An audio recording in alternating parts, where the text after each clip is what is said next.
The private jet shuddered violently as it sliced through a heavy storm over Manhattan's skyline, lightning flashing like celestial warning signs across the ink-black sky. Nathaniel Grant sat in the first-class cabin, unmoving, one hand loosely, curled around a crystal tumbler half filled with aged whiskey. His expression remained stoic despite the chaos outside, a man carved from ambition and stone, unfazed by nature's fury. But deep down, even Nathaniel felt the edges of his composure fraying. The storm was unexpected, violent, and relentless, forcing emergency landings across the tri-state area. Already, his carefully arranged schedule, meetings, negotiations, appearances, lay in ruins. Control was slipping through his fingers, and Nathaniel Grant hated nothing more than chaos. Across the aisle, Victoria Ellis clenched the armrests of her seat, her knuckles white. She wasn't afraid of flying. No, her fear had roots far deeper, tangled in the soil of a life where stability was always just out of reach. Freelance event coordinator, part-time consultant, her titles changed as often as her zip codes, and although she wore a polished smile like armor, nights like these peeled it away, exposing the vulnerability beneath. The plane lurched again, and a ripple of unease moved through the passengers. Victoria squeezed her eyes shut, breathing deeply. She thought of her late mother, the woman who had taught her how to survive, how to smile even when everything inside was crumbling. "We'll be landing at John F. Kennedy International." The pilot's voice crackled through the intercom, strained, but steady. "Hang tight." Victoria opened her eyes and caught by accident the gaze of the man across from her. Ice blue eyes unwavering, almost assessing her. She looked away quickly, embarrassed, as if someone like him, a man oozing wealth and power from every pore, could ever be touched by someone like her. Minutes later, the plane screeched onto the rain-slick runway, passengers clapping instinctively in relief. The cabin lights flickered. Cell phones buzzed to life, but hope for a quick escape died as news spread through the cabin. The airport was overwhelmed. No taxis, no rideshares, no hotel availability, save for a single luxury hotel offering limited rooms for stranded passengers. Victoria shouldered her worn leather bag, forcing herself to stand tall. She could handle this. One night. Somehow. Nathaniel exited the plane. Ahead of her, his assistant barking into a phone behind him, trying and failing to secure transportation. Victoria overheard snippets of the argument as she walked past. Something about a car stuck in traffic, blocked streets. In the terminal, chaos reigned. Travelers jostled for information. Airline workers shrugged helplessly. Victoria pushed through. The crowds toward a transportation desk, clutching a sliver of hope. "One room left," the clerk said without apology. "At the Lancaster Grand." "I'll take it," Victoria blurted out before the woman could finish her sentence. Already reserved came a low, clipped voice beside her. She turned, and there he was. The man from the plane. Closer now, taller, broader than she realized. His charcoal grey suit clung perfectly to his frame despite the long flight. His face was sharp, all edges and precision, like a marble sculpture come to life. "I believe I confirmed it first," Nathaniel said coolly. Victoria's chest tightened. "I'm sorry, but I have nowhere else to go." "Neither do I," Nathaniel thought, grimly, but he didn't voice it. Instead, he offered a compromise, his tone purely businesslike. "We share." Victoria blinked. "Excuse me?" "The suite. It's large enough, separate areas. One night, no alternatives." His voice brooked no argument, only cold efficiency. Desperation gnawed at her. Pride screamed against the idea. Share a hotel room with a stranger? A stranger like him? But the rain slammed against the glass of the terminal like a warning. She had no car, no friends nearby, no options. Swallowing hard, she nodded. "Fine." The cab ride to the Lancaster Grand was a tense, silent affair. Manhattan blurred by in sheets of rain. Nathaniel stared straight ahead, jaw clenched, 1,000 unspoken thoughts crackling between them. Victoria tried to make herself smaller in the corner, acutely aware of the gulf between them. He exuded an aura of command, of untouchability. She exuded exhaustion. The Lancaster Grand rose from the mist like a mirage, golden lights glowing softly against the stormy gloom. Inside, marble floors gleamed under crystal chandeliers. A bellhop in a sharp uniform escorted them to the penthouse suite, an opulent expanse of polished wood, velvet furniture, and floor-to-ceiling, windows offering a ghostly view of the rain-soaked city. Victoria dropped her bag near the door, unsure where to stand. Nathaniel peeled off his jacket, tossing it onto a nearby chair. His shirt clung slightly to his broad chest.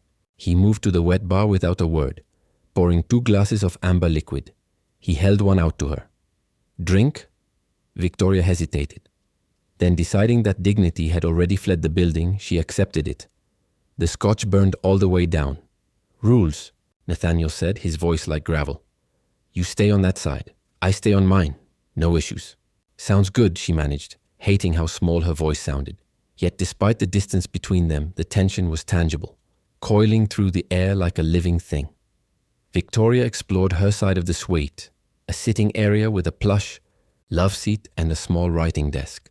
The bed was on Nathaniel's side. One bed. No couch. Of course. She sighed and sank onto the love seat, pulling her knees to her chest. Across the room, Nathaniel loosened his tie and dropped heavily into an armchair.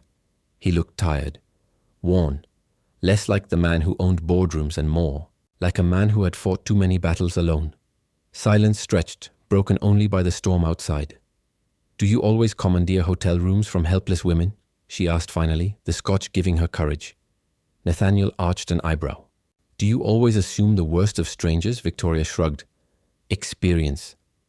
A corner of his mouth lifted, almost a smile. Hours passed. Nathaniel dozed in the armchair, head tilted back. Victoria watched the rain batter the windows, wondering how life had led her here, to a gilded prison shared with a man carved from ice. Sleep, when it came, was fractured and uneasy. Around 3 in the morning, she awoke with a start.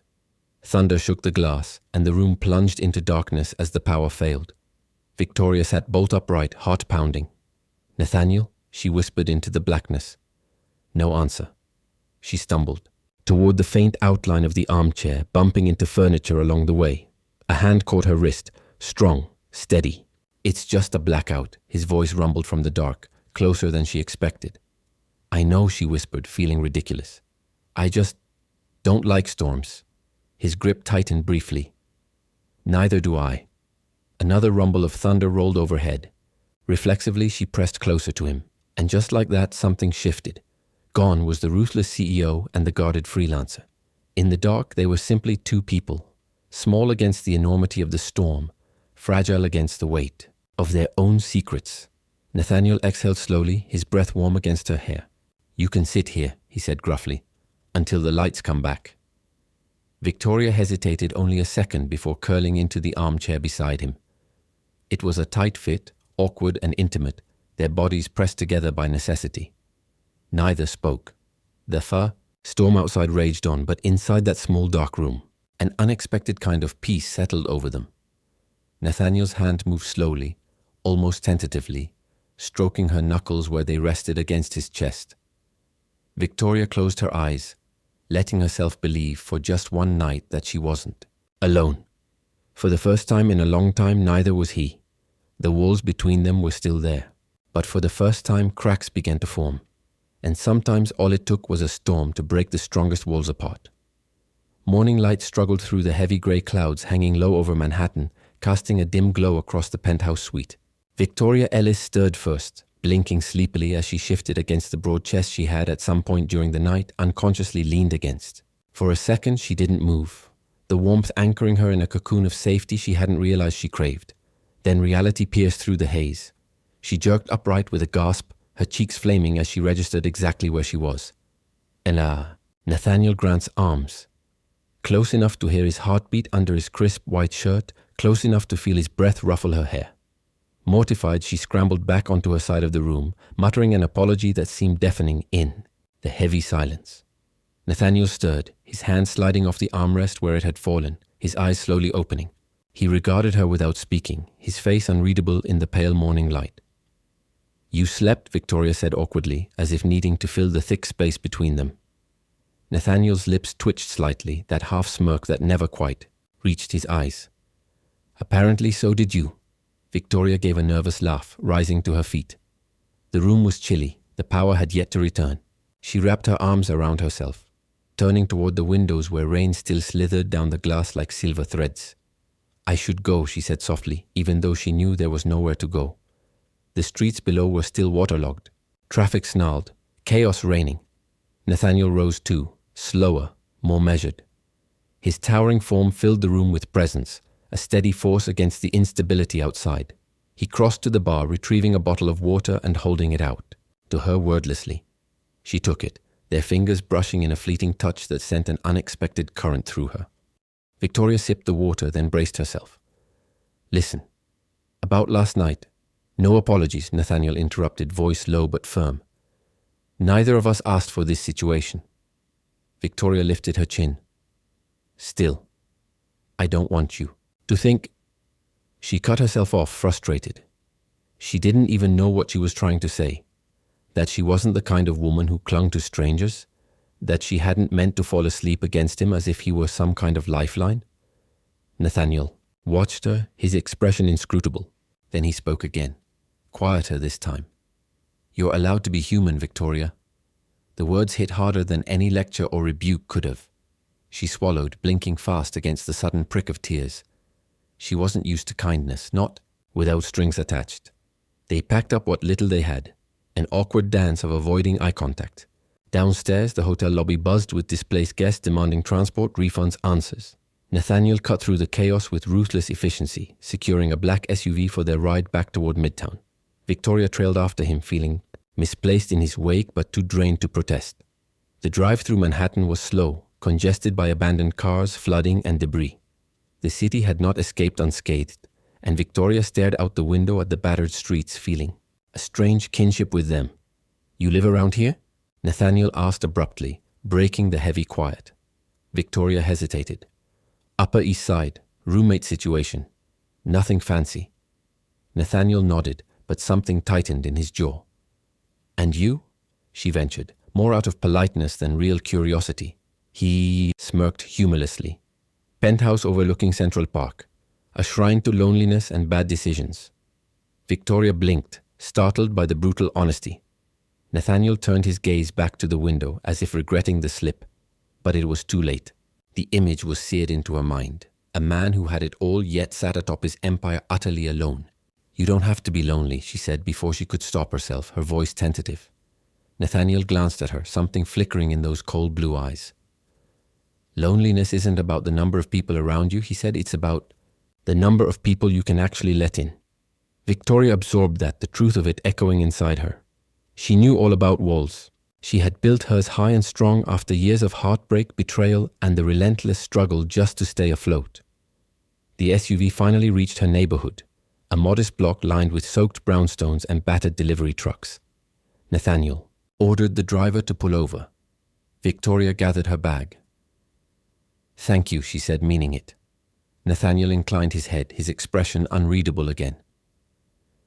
Victoria. She paused, looking at him.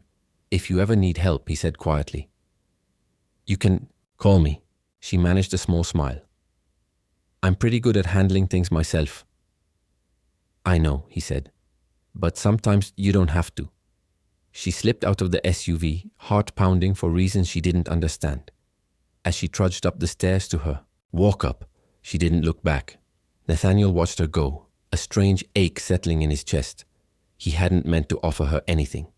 He didn't do attachments. He didn't do vulnerability. Yet somehow Victoria Ellis had cracked through the armor without even trying. The car pulled away, merging into the sluggish Manhattan traffic, but Nathaniel's mind stayed locked on the woman who had faced the storm, beside him.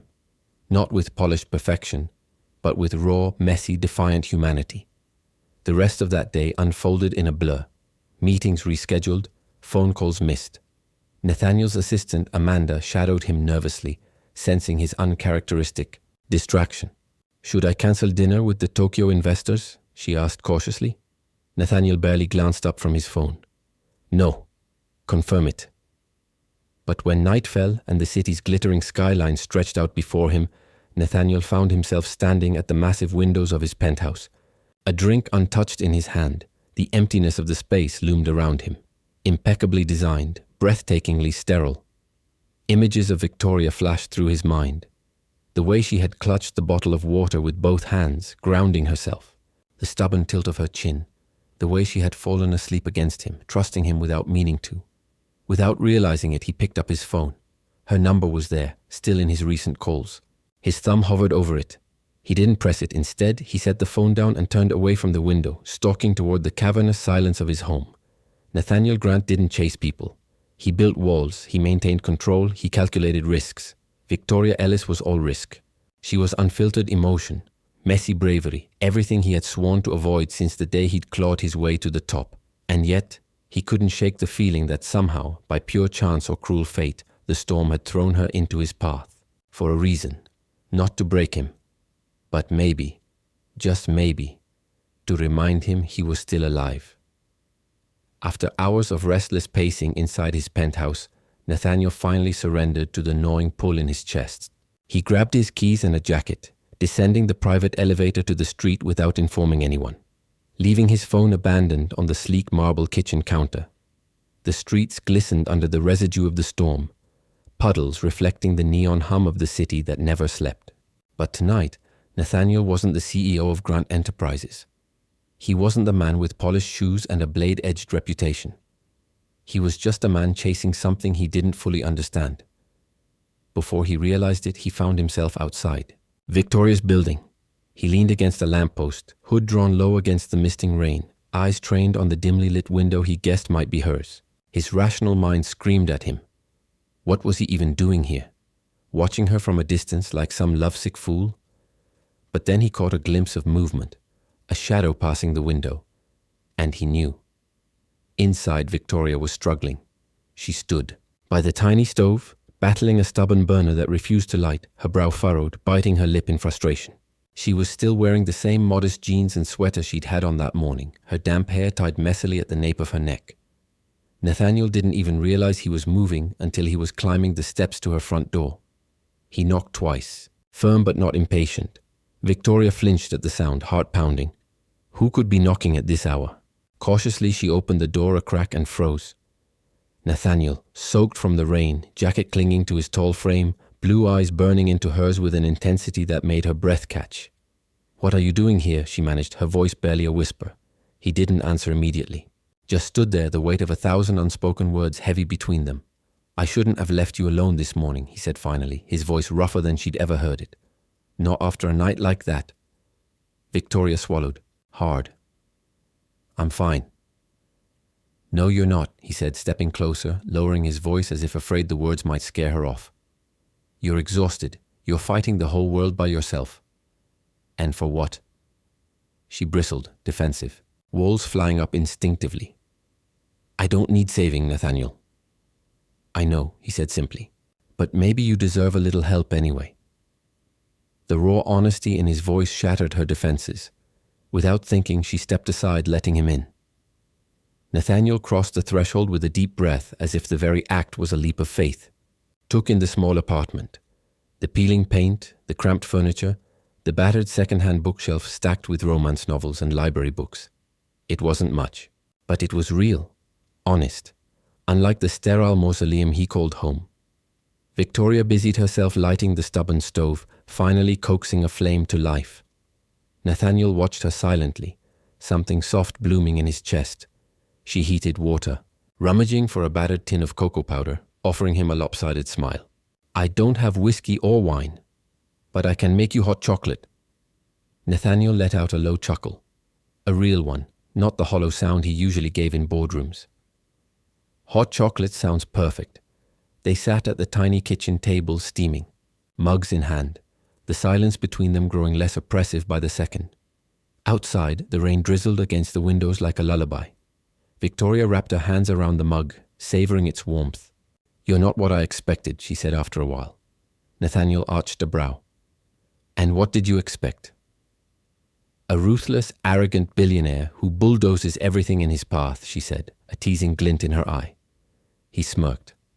"Well, I can be that too," she laughed, the sound light and genuine. It filled the small space with a warmth that even the hot chocolate couldn't match. "But you're also—" She hesitated, then finished honestly, "human.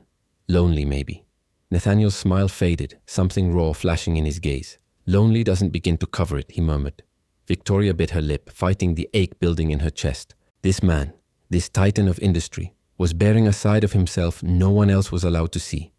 Maybe the storm had ripped open more than just streets and trees. Maybe it had torn open the walls they both clung to so desperately. "I guess," she said softly, "we're not that different after all." He looked at her then, really looked at her as if seeing her for the first time. "No," he agreed, voice rough. We're not. The clock ticked past midnight, but neither moved. Sleep seemed irrelevant. The only thing that mattered was the fragile thread knitting between them. A connection stitched from shared loneliness, mutual respect, and the reckless hope that maybe, just maybe, they didn't have to be alone anymore. Hours later, when the first rays of tentative sunlight breached the battered skyline, Nathaniel was still there, sprawled awkwardly in the battered armchair, one hand dangling, the other loosely holding the empty mug. Victoria dozed on the couch, a blanket thrown over her knees, a peaceful expression softening her features. For the first time in a long time, Nathaniel Grant slept without nightmares. And Victoria Ellis dreamed not of struggle, but of possibility. Neither knew what the future held, but for now they had found a sliver of peace, born from a storm that had stranded two lost souls in each other's orbit, and neither seemed in any hurry to drift apart again. Morning came with a fragile kind of light, the sort that sneaks into a room as if unsure whether it's welcome. Victoria stirred first, blinking groggily as the soft grey dawn seeped through the threadbare curtains. Her gaze fell on Nathaniel, slumped awkwardly in the worn armchair, head tilted back, one arm draped over his chest. His face, usually composed in cold marble, was relaxed now, almost boyish in sleep. For a long moment she simply watched him, 1,000 conflicting thoughts warring inside her. How had they ended up here? Two strangers tethered together by a storm and a night too raw to be forgotten?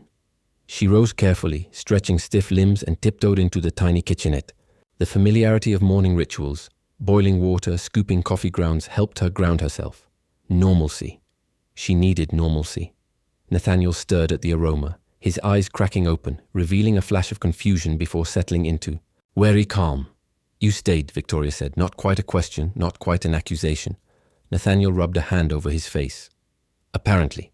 A silence stretched between them, not tense but weighty with all the unspoken things neither dared to voice. Finally, she pushed a chipped mug toward him, the coffee inside strong and dark. Breakfast of champions, she said wryly. He accepted, it with a murmur of thanks, their fingers brushing for the briefest second. That single accidental touch was enough to send a shiver darting down her spine. As they drank, Victoria found herself studying him from the corner of her eye. Even disheveled, Nathaniel Grant exuded a kind of magnetic pull. The open collar of his shirt, the stubble lining his jaw, the faint shadows beneath his eyes. He looked less like the polished CEO splashed across business magazines and more like a man stripped bare, vulnerable. And God help her. But she liked this version better. He caught her looking and arched an eyebrow. Something on my face?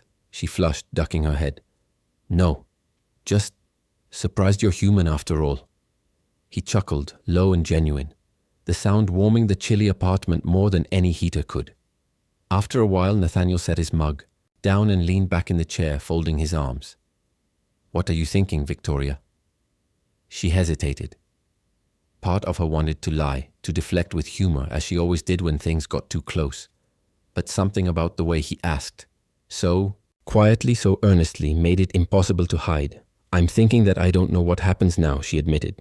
Last night, it wasn't supposed to mean anything. We were just two people caught in a storm. Nathaniel's gaze darkened, his jaw tightening. And yet here we are. Yeah, she whispered. He stood slowly, closing the distance between them with measured steps. When he spoke again, his voice was low, rough. You're right. We were supposed to forget. Go back to our separate lives. Victoria's heart hammered painfully against her ribs. So why are you still here? Nathaniel lifted a hand, hesitating for a heartbeat before brushing a strand of hair behind her ear. His touch was feather-light, almost reverent. Because, he said, voice barely audible, I don't want to forget. The honesty in his words hit her harder than any grand gesture could have. It stripped away all her carefully built defenses, leaving her exposed, raw. She closed her eyes, battling the surge of emotions. It was terrifying the way he made her feel, like she could fall apart and he would catch every broken piece. I'm scared, she admitted, the words slipping out before she could censor them. Nathaniel's hand cupped her cheek, tilting her face up to meet his gaze. So am I. The air between them pulsed with something electric, something inevitable. Slowly, giving her every chance to pull away, Nathaniel leaned in. Their lips met in a kiss that was soft at first, tentative, a question asked and answered in the same breath. Victoria melted into him, her hands gripping his shirt, grounding herself in the solid reality of him. The kiss deepened, no longer gentle but desperate, a collision of need and longing that neither could deny. When they finally broke apart, breathing hard, Nathaniel pressed his forehead against hers. "We should be careful," he murmured. Victoria laughed shakily. "We're already way past careful," he smiled, a small crooked thing that made her heart ache. They spent the rest of the morning in a delicate truce, pretending that coffee and shared laughter could paper over the enormity of what had shifted between them. Nathaniel helped her, fixed the stubborn heater with surprisingly adept hands, and Victoria showed him how to patch a tear in his shirt with thread and needle, laughing at his clumsy attempts. It was absurd how easily they fit together once they stopped fighting it, as if they had always been meant to find each other amid the chaos. By midday, the roads had cleared enough for Nathaniel to leave, but neither moved toward the door. They sat side by side on the battered sofa, legs brushing, the silence companionable. "Finally," he spoke. "I have meetings this afternoon." Victoria nodded, staring down at her hands. Nathaniel turned to her, his expression unreadable. "Come with me." She blinked. "To your meetings?" He chuckled. "No, to lunch, to whatever this is." Victoria's throat tightened. She wanted to say yes. God, she wanted to leap into his arms and never look back. But reality pressed against her like a lead weight. "You're Nathaniel Grant," she said quietly, "and I'm just me." He cupped her chin, forcing her to meet his gaze. "Don't diminish yourself, Victoria Ellis. Not in front of me." Tears pricked her eyes, but she blinked them back. She would not cry. Not now. "Okay," she whispered. "Lunch." A smile lit Nathaniel's face, real and unguarded. He stood, offering her his hand. When she placed her hand in his, something shifted, something settled.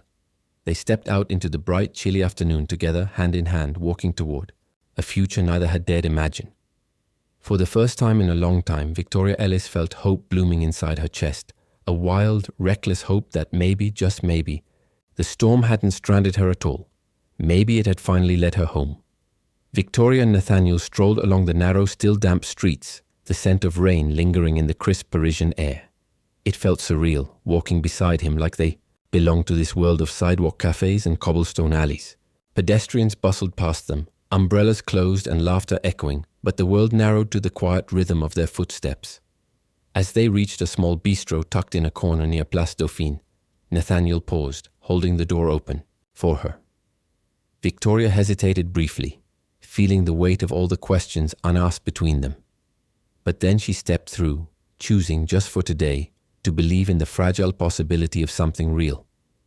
They found a table by the window, the pale sunlight casting a warm glow over the white tablecloth. Nathaniel shrugged off his jacket and rolled up his sleeves, looking more like a rugged artist than a billionaire CEO. Victoria smiled to herself at the absurdity and the charm of it. As they ordered, conversation flowed easier than either had expected. Nathaniel spoke of his childhood summers in Tuscany, how he learned to ride horses and fell off more times than he could count. Victoria told him about her first waitressing job, where she had accidentally spilled an entire tray of champagne on a high-profile politician and somehow charmed her way into a bigger tip. They laughed easily, leaning closer, losing track of time. But underneath the surface, a quiet tension buzzed, like a violin string stretched too tight. Both knew this wasn't just lunch. It was a precipice, and they were standing at the edge, waiting to see if the other would jump. After the meal, as they lingered over coffee, Nathaniel grew thoughtful. "I should be terrified," he admitted, his voice rough. "I don't do this. I don't get involved." Victoria toyed with her spoon, tracing patterns in the foam. "Me neither," she whispered. "I don't let people in." He leaned forward, his hand covering hers. "Maybe we both needed a storm to shake us loose." She smiled faintly, the truth of his words warming her more than the coffee. Outside, the sky was clearing, the sun gaining strength. Nathaniel paid the bill with a casual ease that made Victoria's chest tighten. He was still Nathaniel Grant, powerful, rich, accustomed to a world she could barely imagine. And yet, he looked at her like she was the rarest treasure he'd ever found. They stepped outside and for a moment simply stood there uncertain. Then Nathaniel reached out, tucking a loose strand of hair behind her ear, his fingers lingering against her cheek. What now? She asked, her voice barely a breath. He smiled soft and sure. Now we live. As if it were that simple. But maybe it was. Maybe living wasn't grand gestures or perfect plans. Maybe it was messy and terrifying and breathtakingly beautiful. Maybe it was taking a leap when every instinct screamed to stay safe. Victoria's heart pounded as she looked up at him. She could walk away, return to her small, orderly life, pretend none of this had ever happened, or she could leap. She reached for his hand, threading her fingers. Nathaniel squeezed gently, his eyes shining with something fierce and tender, and together they stepped into the unknown. The next few days after that afternoon in the bistro unfolded like a dream Victoria dared not trust. Nathaniel stayed. Not just in proximity, but in presence, lingering in the corners of her life with a patience that startled her. He didn't press, didn't demand. Instead, he made space for her in ways she had never expected from a man whose life was built on commanding the world to move at his will. They wandered the winding streets of Paris, sharing simple pleasures like hot croissants from street vendors, coffee from sidewalk cafes, and quiet laughter over things that didn't matter but somehow meant everything. Victoria learned that Nathaniel loved old bookstores, the moustier, the better, and that he secretly couldn't resist stopping to pet every stray cat he encountered. Nathaniel learned that Victoria hummed under her breath when she cooked, a little off-key, and that she always cried at the endings of children's movies, no matter how many times she had seen them. One evening they found themselves sitting along the Seine, watching the lights of the city shimmer and dance on the water. The air was cool, carrying the scent of river mist and autumn leaves. Nathaniel leaned back on his hands, gazing up at the twilight sky. I always thought I was made for skyscrapers and boardrooms, he said quietly. But there's something about this, about you, that makes me wonder if I ever knew what living really was. Victoria hugged her knees to her chest, staring out over the river. I spent my whole life thinking love was a luxury I couldn't afford. Something for people who didn't have to fight for every inch. Nathaniel turned to look at her, the vulnerability in his eyes unguarded. And now? She gave a small, tentative smile. Now I'm wondering if maybe I was wrong. The moment hung between them, heavy with promise and fear. Nathaniel reached over, his fingers brushing hers lightly. A question, not a command. And Victoria, after a long heartbeat of hesitation, curled her fingers into his. It should have been easy after that, falling into each other, trusting what they were building. But life, real life, rarely moved in a straight line. The morning after their riverside confession, Victoria's phone buzzed with a call she almost didn't answer. It was from her old boss at the event planning agency where she had worked herself to the bone for years. The agency had landed a major contract for a prestigious gala in London. They needed Victoria.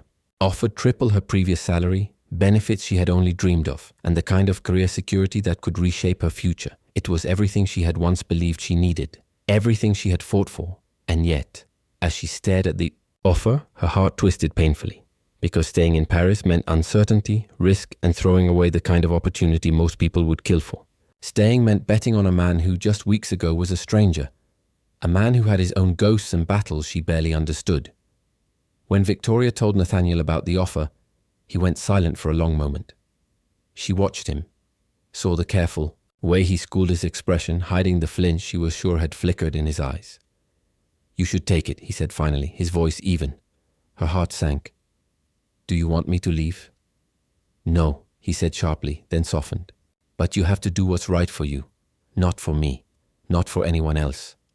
Victoria wrapped her arms around herself, feeling the cold creep in despite the warmth of the afternoon sun slanting through the windows. I don't know what's right. Anymore, she whispered. Nathaniel crossed the room in 2 strides, pulling her into his arms. She resisted for a moment, the old instinct to fight or flee surging up, but then sagged against him, letting herself be held. Whatever you choose, he said, his voice low against her hair.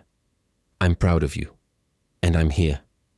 Tears burned behind her eyelids, blurring the edges of the world. I don't want to lose this, she said, barely audible. He pulled back just enough to look into her eyes. Then don't. It should have been a grand sweeping moment. A kiss to seal the promise, a vow shouted from rooftops. But instead, it was quiet, raw, and infinitely more real.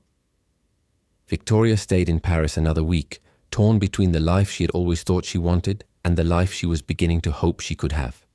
Every day she and Nathaniel built tiny pieces of something delicate and strong.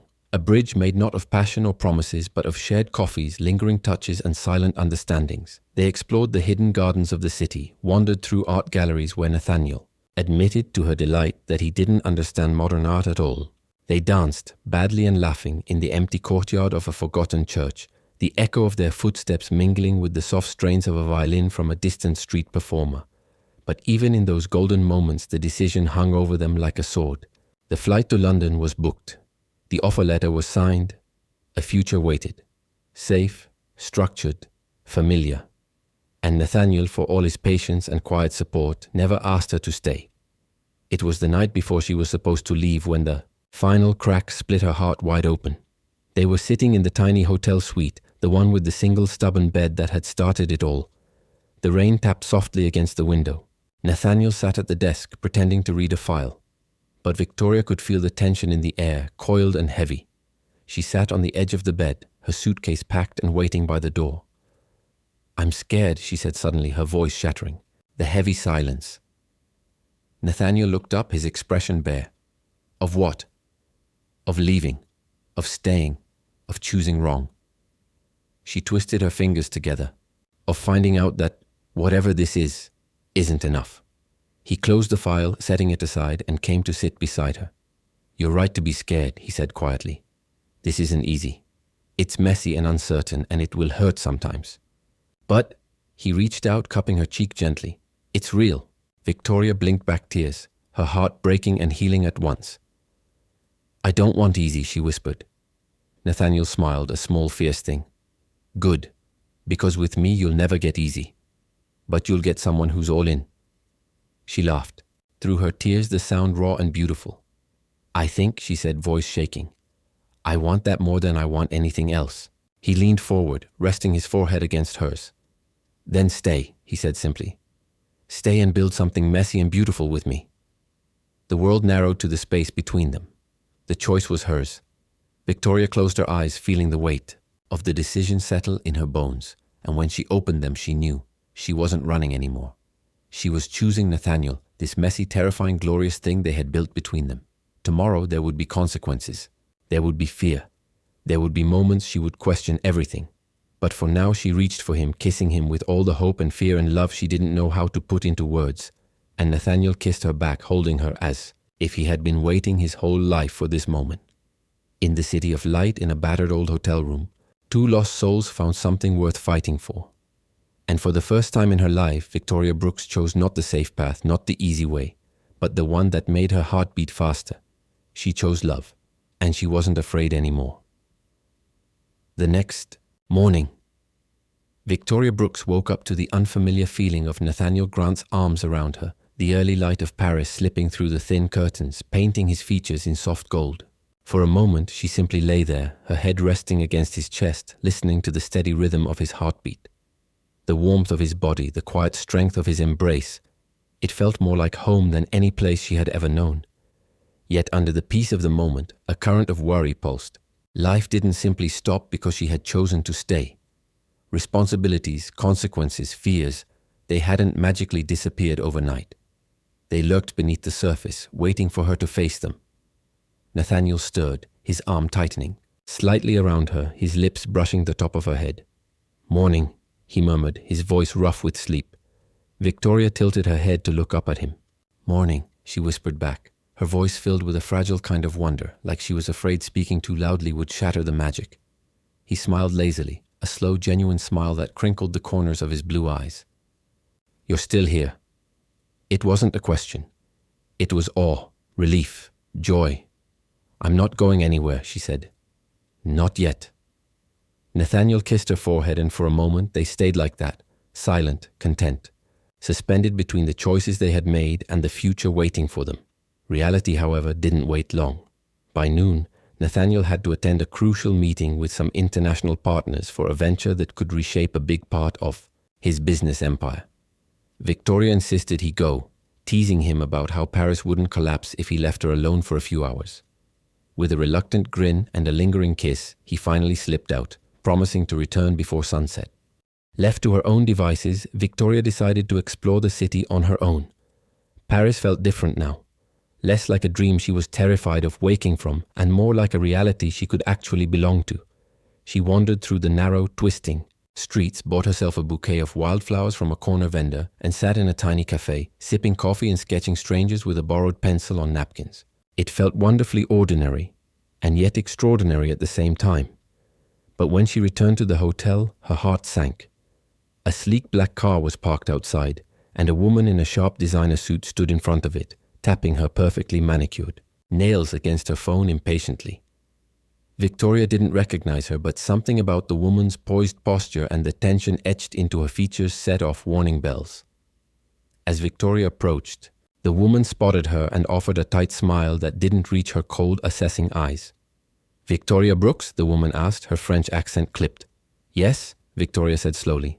"I'm Amélie Laurent. I work for Grant International." She gestured toward the car. "Mr. Grant requested you join him. Immediately." A knot formed in Victoria's stomach. "Is something wrong?" Amélie's smile thinned. "Please, it's urgent." Against every instinct screaming at her, Victoria climbed into the car. The drive was silent, tense. Amélie didn't offer any explanation, and Victoria didn't dare ask. She sat stiffly, gripping the bouquet of wildflowers in her lap, crushing the fragile petals between her fingers. They stopped outside a towering glass building near the heart of the city. Victoria was ushered inside, down echoing marble corridors, until they reached a private conference room. Nathaniel stood at the far end, his posture rigid, his face carved in stone. Beside him was a group of suited men and women. Executives, Victoria realized with a sinking heart. Powerful, calculating, dangerous. Nathaniel's eyes met hers across the room. Something flickered there. Regret, apology, desperation. Before she could speak, one of the older men stepped forward, his voice smooth and cold. "Miss Brooks," he said, "we appreciate your involvement with Mr. Grant. However, you must understand the position you have put him in." Victoria blinked, thrown off balance. "Position?" The man's mouth tightened. "There are expectations for someone of Mr. Grant's stature. Associations must be appropriate, respectable, strategic." The words felt like slaps. Associations, appropriate, strategic. She looked at Nathaniel, but he said nothing, his jaw clenched so tightly she thought he might break his teeth. The older man continued, "We have no wish to make this unpleasant. A generous settlement has been prepared." He gestured to Amélie, who produced a folder and slid it across the table toward Victoria. A settlement, like she was a problem to be paid off, disposed of. Victoria's hands trembled as she picked up the folder, her vision swimming as she read the amount. It was more money than she had ever dreamed of. Enough to secure her future 10 times over. But at what cost? She dropped the folder, as if it burned her, and turned to Nathaniel, her voice shaking. "Is this what you want?" Finally, he moved. Stepping forward, he shook his head vehemently. "No, I didn't know they would." One of the executives cut him off sharply. "Nathaniel, you have a duty. To your shareholders, to your legacy. This distraction could cost you everything." Victoria felt like she was drowning. She had fought so hard to believe in this, to believe in him. And now here she was being offered a check to disappear. Nathaniel's voice was rough. "I don't care about any of that." "But you do," Victoria said softly, seeing the truth in his tormented eyes. "You always have." It wasn't an accusation, just a fact. He loved her. She didn't doubt that. But love wasn't always enough. Not when empires, reputations, and billions of dollars were at stake. Not when the world expected him to be something he wasn't willing to walk away from. Victoria swallowed hard, her heart shattering into 1,000 pieces. "I won't be bought," she said quietly, her voice steady despite the tears burning her eyes. She turned and walked out before Nathaniel could stop her, before he could say something that would make her second-guess the decision that was already breaking her heart. Outside, the late afternoon sun blinded her. The city buzzed around her, oblivious to her pain. She wandered without direction, the bouquet of wildflowers still clutched in her hand, their petals bruised and broken. She had known, from the beginning, that Nathaniel's world wasn't hers. She had dared to hope anyway. Maybe that had been her mistake. Hours later, she found herself back at the little cafe where she had spent the morning sketching. She ordered a coffee she didn't touch and stared blankly at the sketch napkins scattered on the table. One of them caught her eye. A simple drawing of 2 figures, walking hand in hand along a river. She picked it up, her fingers tracing the faint lines. A tear slipped down her cheek, and then another. She sat there until the sun set, until the stars blinked into existence over Paris, until the city's heartbeat slowed and softened. And when she finally stood to leave, she left the crushed bouquet on the table, a silent farewell to the dream she had dared to believe in. Meanwhile, Nathaniel stood alone in the empty conference room, the folder of money untouched, his hands buried in his hair as he tried to find a way to fix what he had broken. For the first time in his life, he realized that all the wealth, all the power, all the empires he had built meant nothing without her. But he didn't know if it was too late, and the fear that it was hollowed him out worse than any loss he had ever known. Under the muted glow of the grand chandeliers at the Langham, London, the aftermath of tension between Nathaniel Hayes and Clara Sutton lingered like smoke in a closed room. Days had passed since the night when words had been thrown like daggers and truths had surfaced like jagged rocks beneath a deceptively calm ocean. But the atmosphere between them remained heavy, charged, and yet painfully unfinished. Nathaniel sat alone in the hotel's library lounge, the room filled with the rich scent of aged leather and mahogany. A half-drunk glass of whiskey rested forgotten beside him, the ice long melted. He stared at the fireplace, its embers glowing faintly, mirroring the flickering turmoil inside him. His reputation as a ruthless CEO had been built on precision, control, and emotional detachment. But Clara had unraveled him. Her words that night cut deeper than he had admitted, exposing a vulnerability he had buried beneath years of discipline and success. Across the hall, Clara leaned against the French doors of the conservatory, her forehead resting against the cool glass. The rain outside drew silvery rivers down the window panes, and she closed her eyes against the sting of regret. Part of her had wanted to hurt Nathaniel when she spoke those harsh truths, to shield herself from the ache of caring too much. But the image of his guarded expression, the slight tremor in his voice, haunted her. The storm that had kept them imprisoned together had long passed, but the real storm, the emotional one, still raged silently between them. Later that evening, fate intervened once more. An unexpected gala thrown in the hotel's grand ballroom for a charity close to the hotel's owner forced all guests to attend. Clara, reluctant, dressed in a simple but elegant navy blue dress, her hair tumbling in soft waves. Nathaniel, of course, appeared devastatingly impeccable in a black-tailored suit, his dark hair swept back and his blue eyes shadowed with something deeper than weariness. Their eyes met across the ballroom, and for a moment the world narrowed. The music, the chatter, the clinking of champagne glasses, all faded into a dull hum. Clara hesitated, fingers clutching the small clutch at her side, but something in Nathaniel's gaze held her fast. An apology. A plea. A war he was losing inside himself. He crossed the room slowly, as if each step was a silent surrender. Standing before her, he didn't say anything at first. He simply looked at her, memorizing every line of her face, every nuance of the woman who had undone him without even trying. "May I?" His voice was low, almost unsure, as he extended his hand. Clara, heart pounding, placed her hand in his. He led her onto the dance floor where other couples moved gracefully, to the lilting strains of a violin quartet. Nathaniel placed a respectful hand on her waist, and for the first time Clara noticed the faint tremor in his touch. They danced in silence for a while, the tension between them not fully easing but changing, shifting into something rawer, more honest. "You didn't deserve the things I said," Clara whispered finally, her voice trembling with sincerity. Nathaniel shook his head, his forehead nearly touching hers. "No, you said what I needed to hear. I've built walls so high I can't even see over them anymore. You reminded me what it feels like to be real." She blinked rapidly, feeling her own defenses crumble. "I was scared too," she confessed. "Scared that if I cared too much, it would hurt when it ended." Nathaniel's grip tightened ever so slightly. "And if it doesn't end?"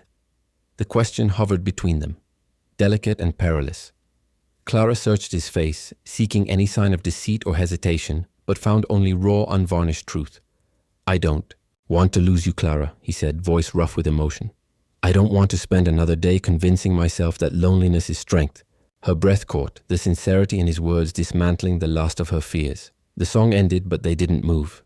They remained there, hands clasped, foreheads almost touching, two souls daring to hope in a way that felt both terrifying and beautiful.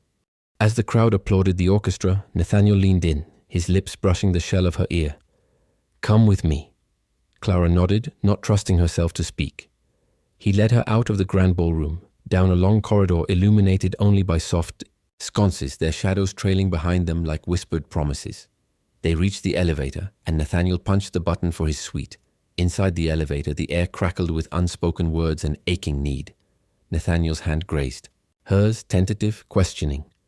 Clara turned to him, her heart thundering. This time she didn't pull away. By the time the doors opened on the penthouse floor, both were trembling from restraint. Nathaniel opened the door to his suite and gestured for her to enter. She stepped inside, the lavish suite feeling strangely intimate, as if it had been waiting for this moment all along.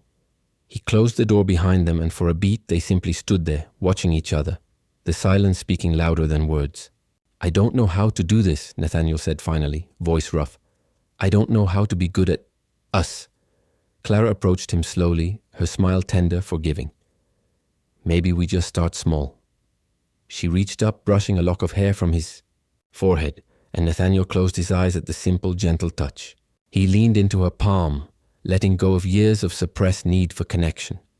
Their first kiss was not frantic or rushed, but slow, reverent, a discovery, a new language written on each other's skin. When they pulled apart, Nathaniel rested his forehead against hers, breathing her in like salvation. "Stay," he whispered. Clara nodded, her voice breaking on a single word. "Yes." They moved together, shedding the layers of fear and loneliness like old skin. As the night stretched on, they learned each other in ways deeper than the physical. Nathaniel traced the scar near Clara's shoulder with reverent fingers, while she pressed soft kisses to the hard lines of his jaw where tension had lived for too long. Hours later, tangled in sheets and emotions, Clara lay with her head on Nathaniel's chest, listening to the steady, reassuring thud of his heartbeat. "I was wrong," Nathaniel murmured into the dark. "About what?" she whispered sleepily. He tightened his arms around her. "I thought vulnerability was weakness. But with you, it feels like strength." Clara smiled against his skin, feeling her own. Heart stitched itself together piece by fragile piece. They stayed like that, wrapped up in each other, as the first light of dawn crept over London's skyline, casting the suite in a gentle golden glow. The world outside would wake soon with all its demands and expectations. But for now, there was only this. Two broken souls who had found in each other a reason to hope again. Neither of them said it yet. The words were too new, too sacred to rush. But the feeling was there, tangible and true. Love. Unexpected, unscripted, unstoppable. And it had only just begun. Nathaniel lay awake even after Clara had drifted into a peaceful sleep beside him. The gentle rise and fall of her breathing was a soothing counterpoint to the relentless thoughts stirring in his mind. He turned slightly, brushing a soft kiss onto her hair, inhaling the scent of her. A mix of lavender and something purely, unmistakably her. For the first time in what felt like years, he felt present, grounded. He remembered nights spent alone in penthouse suites across the world, windows overlooking cities that glittered like treasure but felt colder than ice. He'd convinced himself that power could warm him, that control could fill the void. But it was all a lie. What filled the spaces between the cracks of his soul now was not money, not ambition. It was this fragile, extraordinary woman who had stumbled into his life because of a storm. As dawn stretched its fingers across the sky, painting the clouds, in hues of rose and gold, Nathaniel shifted carefully from the bed, not wanting to wake her. He pulled on a pair of sweats and padded barefoot to the suite's private terrace. The cool morning air kissed his skin, but he barely noticed. His mind was on Clara, on what it meant to truly allow someone into his life without conditions or exit strategies. When Clara stirred an hour later, she found Nathaniel leaning against the railing outside, his broad frame silhouetted against the London skyline. For a moment she simply watched him, her heart aching with a love so profound. It terrified her. She wrapped a blanket around her shoulders and stepped outside, her bare feet cold against the stone floor. He turned at the sound of her approach, his face lighting up with a smile so soft, so unguarded, it made her chest tighten. "Good morning," she whispered, reaching for his hand. "Good morning," he echoed, pulling her into his arms. They stood there in silence for a while, the city stretching out endlessly before them, a testament to possibilities both daunting and thrilling. "I was thinking," Nathaniel said, his voice low and hesitant, "about what comes next." Clara pulled back slightly to look into his eyes. And, he exhaled slowly, his hands tightening around her waist. "I don't want you to leave when this storm passes. I don't want this to be some isolated moment that we both look back on with regret. Tears welled in Clara's eyes, but she smiled through them. Neither do I. His thumb brushed away a tear sliding down her cheek. I'm not perfect, Clara. I'm going to mess up. I'm going to struggle with letting you in sometimes. But I want to try. With you. She cupped his face in her hands, feeling the slight roughness of his stubble. I don't need perfect, Nathaniel. I just need real. And you're real. He leaned down and kissed her, slow and deep, sealing promises that neither needed to put into words. Later that morning, they sat side by side on the plush sofa, sharing a simple breakfast of coffee and croissants Nathaniel had ordered up from the hotel kitchen. Clara laughed when Nathaniel confessed he had no idea how to make coffee himself. You're seriously telling me you can negotiate billion-dollar deals but can't brew a cup of coffee? She teased. He smirked, unabashed. I outsource coffee making and laundry and pretty much anything that isn't running an empire. She shook her head in mock disbelief, handing him a cup. Good thing you have me now to keep you grounded. He caught her hand before she could pull it back, kissing her knuckles. Exactly. They spent the day together in the suite as the city buzzed beyond. The windows. Nathaniel cancelled his meetings without a second thought, something his assistant nearly fainted over when he informed her by text. In the afternoon, they ventured outside for a walk through Regent's Park. The crisp autumn air was invigorating, and Clara found herself laughing more freely than she had in years. Nathaniel, ever the stoic businessman, showed an entirely different side of himself. Playful, attentive, even a little mischievous. He bought her a ridiculously large bouquet of sunflowers from a street vendor and insisted on carrying it himself, despite the amused looks from passers-by. You're ruining your tough CEO image, Clara teased, bumping his shoulder as they walked. Good, he replied simply, slipping his free hand into hers. That guy needed to go. They found a secluded bench, under a canopy of golden leaves, and sat for a while, simply existing together. Nathaniel spoke of his childhood, his distant parents, his early drive to prove himself. And Clara shared stories of her modest upbringing, her dreams of traveling the world, her fears she'd never be enough for someone like him. You are enough, he said fiercely, turning to face her fully. More than enough. She blinked back, tears overwhelmed by the sincerity in his voice. And you, she said, voice shaking, you are so much more than the world sees. Their foreheads touched again, a silent exchange of gratitude, of hope, of quiet, steadfast love. As the sun dipped below the horizon and painted the sky in shades of fire, Nathaniel knew without a doubt that he had found his home, not in a sprawling estate or a gleaming office tower, but in the arms of a woman who had seen his worst and stayed anyway. In the days that followed, their bond only deepened. There were still arguments. Clara hated how he hoarded control, and Nathaniel bristled at how she refused to let anyone fight her battles. But they learned to navigate the differences with patience and humor. Each argument was followed by reconciliation, each misunderstanding by a deeper understanding. Slowly, they crafted a life together, not perfect, but profoundly real. Nathaniel opened a part of himself he had believed was long dead, and Clara allowed herself to dream bigger than survival for the first time in years.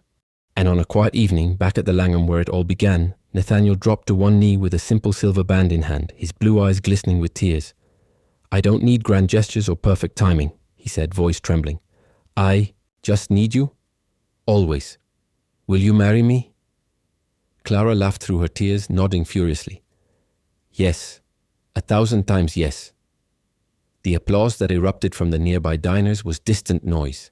In that moment, there was only Nathaniel and Clara, two broken souls who had found their missing pieces in each other. Together they had weathered the storm, and together they would weather every storm yet to come. Nathaniel Hayes stood at the window of their newly shared flat overlooking the Thames, the city lights dancing like fireflies against the dark canvas of the night. Behind him, Clara Sutton laughed softly at something on her phone, the sound filling the room with a warmth he had once thought he would never feel again. Life had changed in ways Nathaniel could scarcely believe. The man who once valued control above all else now found solace in the unpredictability of shared life, in mismatched mugs cluttering the kitchen counter, in books stacked precariously beside the bed, in Clara's clothes draped over the armchair, where his tailored suits used to sit alone. The months since the night he proposed had passed in a blur of tenderness and hard conversations, moments of raw honesty that had tested and strengthened them. They had navigated the delicate dance of merging two fiercely independent lives, her stubborn pride against his instinct to protect, his tendency to retreat into silence against her need for open communication. Yet through every clash, every misunderstanding, they chose each other, again and again. Tonight they were preparing for something Nathaniel never imagined he would experience again, a celebration of family, of belonging. Tomorrow, friends and colleagues, people who had known Nathaniel only as the untouchable CEO, would gather to witness something astonishing. Not a business merger, not a grand opening, but the most vulnerable and profound commitment he could make. He was marrying Clara, not in a gilded ballroom or a cold cathedral, but in a small sun-drenched garden tucked behind the Langham where it all began. He turned from the window, his gaze softening as it fell on Clara. She sat cross-legged on the couch, her hair tumbling over her shoulders in a wild, beautiful mess, wearing one of his oversized shirts. She looked up and caught him staring. "What?" she teased, raising an eyebrow.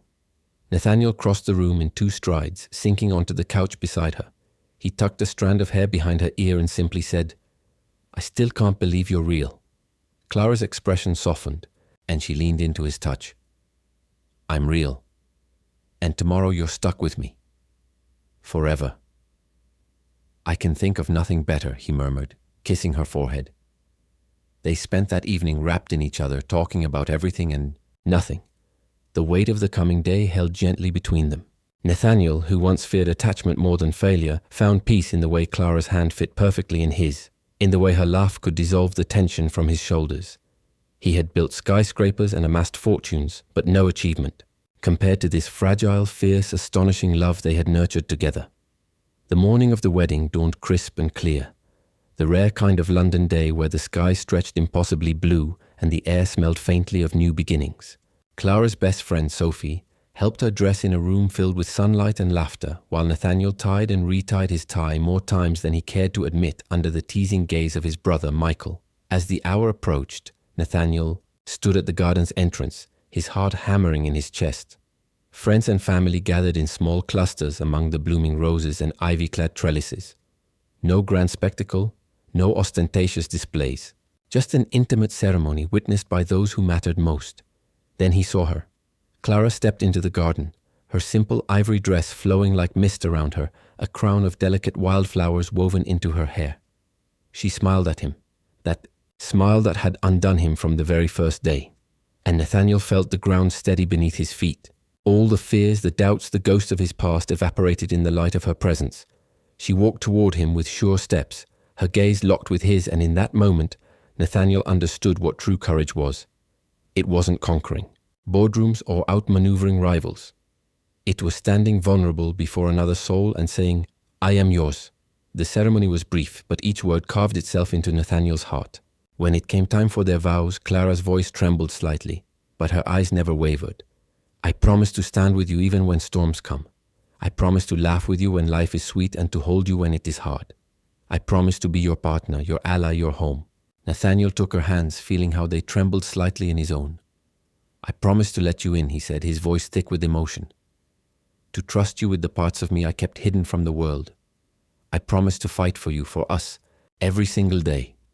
You are my greatest adventure, Clara, and I choose you. Always." Tears glistened in Clara's eyes as the officiant pronounced them husband and wife. Nathaniel pulled her close, their first kiss as husband and wife igniting a cheer from the small crowd around them.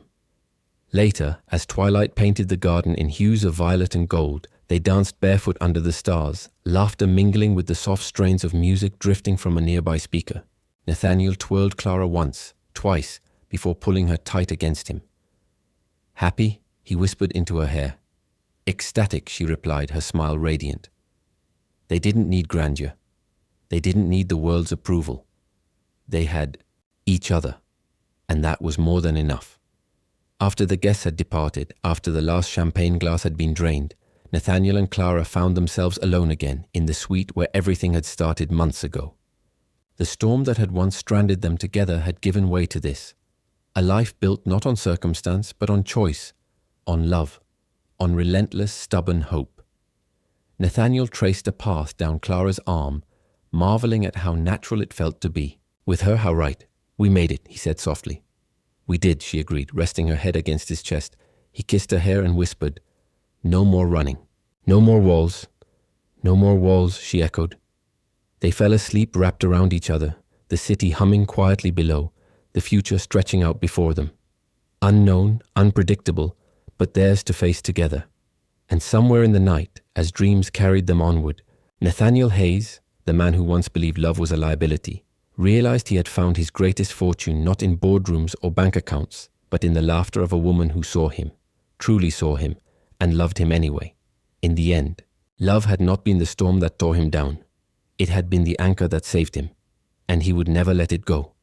After a chance encounter caused by a storm in a shared hotel suite, Nathaniel Hayes and Clara Sutton's story blossomed into something neither of them had ever expected. Nathaniel, a man once frozen by loss and hardened by the cold precision of corporate life, found himself thawed by the warmth, strength, and resilience of Clara. Clara, a woman who had weathered her own storms with quiet determination, found in Nathaniel not just a partner, but someone who could match her courage and honor her dreams. Together they built a bond from vulnerability, from raw honesty, and from the daring choice to love despite the fear of loss. Their journey reminds us that real connection often grows from the most unlikely beginnings.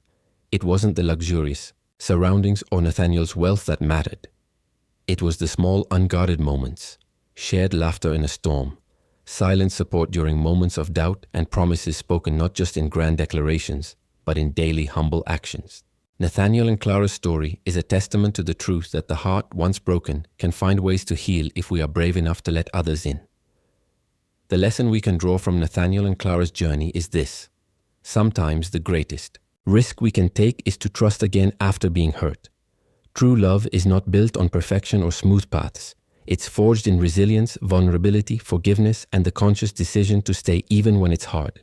In today's world, where many hide behind walls of fear and self-protection, their story encourages us to choose connection over isolation, courage over comfort. Ask yourself, what walls have you built around your heart? And what could happen if you dared to open a door instead? Here's a fun quick poll for you. If you were stranded in a luxury hotel suite with a stranger during a storm, what would you do? A. Build a pillow wall and wait it out in silence. Take a chance. Start a conversation and see where it leads. Comment your answer, A or B.